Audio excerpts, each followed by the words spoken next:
مومنو، تم بہترین امت ہو جسے لوگوں کی ہدایت کے لیے میدان میں لایا گیا ہے کہ تم نیک کام کرنے کو کہتے ہو اور برے کاموں سے منع کرتے ہو اور اللہ پر ایمان رکھتے ہو۔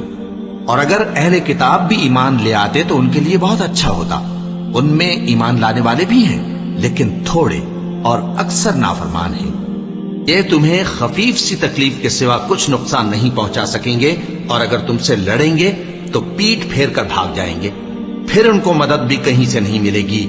یہ جہاں نظر آئیں گے تم دیکھو گے کہ ذلت ان سے چمٹ رہی ہے، بجز اس کے کہ یہ اللہ کی پناہ میں یا مسلمان لوگوں کی پناہ میں آ جائیں۔ اور یہ لوگ اللہ کے غضب میں گرفتار ہیں اور ناداری ان سے لپٹ رہی ہے۔ یہ اس لیے کہ اللہ کی آیتوں سے انکار کرتے تھے اور اس کے پیغمبروں کو ناحق قتل کر دیتے تھے۔ یہ اس لیے کہ یہ نافرمانی کیے جاتے اور حد سے بڑھے جاتے تھے۔ یہ بھی سب ایک جیسے نہیں ہیں۔ ان اہل کتاب میں کچھ اچھے لوگ بھی ہیں جو رات کے اوقات میں اللہ کی آیتیں پڑھتے اور اس کے آگے سجدے کرتے ہیں۔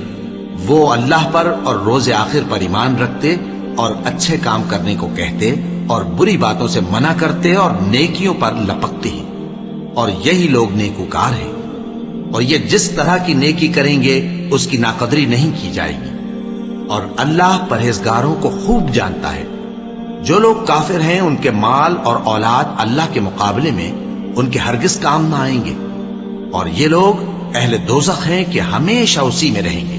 یہ لوگ جو مال دنیا کی زندگی میں خرچ کرتے ہیں اس کی مثال آندھی کسی ہے جس میں سخت سردی ہو، اور وہ ایسے لوگوں کی کھیتی پر جو اپنے آپ پر ظلم کرتے تھے چلے اور اسے تباہ کر دے۔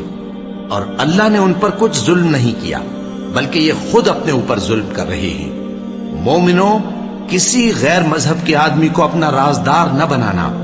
یہ لوگ تمہاری خرابی میں کسی طرح کی کوتاہی نہیں کرتے اور چاہتے ہیں کہ جس طرح ہو تمہیں تکلیف پہنچے۔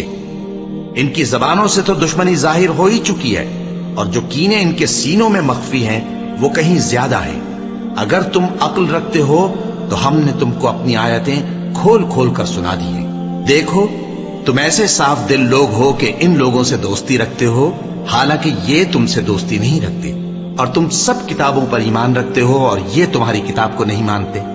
اور جب تم سے ملتے ہیں تو کہتے ہیں ہم ایمان لے آئے ہیں، اور جب تنہا ہوتے ہیں تو تم پر غصے کے سبب انگلیاں کاٹ کاٹ کھاتی ہیں۔ ان سے کہہ دو کہ اپنے غصے میں مر جاؤ، اللہ تمہارے دلوں کی باتوں سے خوب واقف ہے۔ اگر تمہیں آسودگی حاصل ہو تو ان کو بری لگتی ہے، اور اگر تمہیں رنج پہنچے تو خوش ہوتی ہیں۔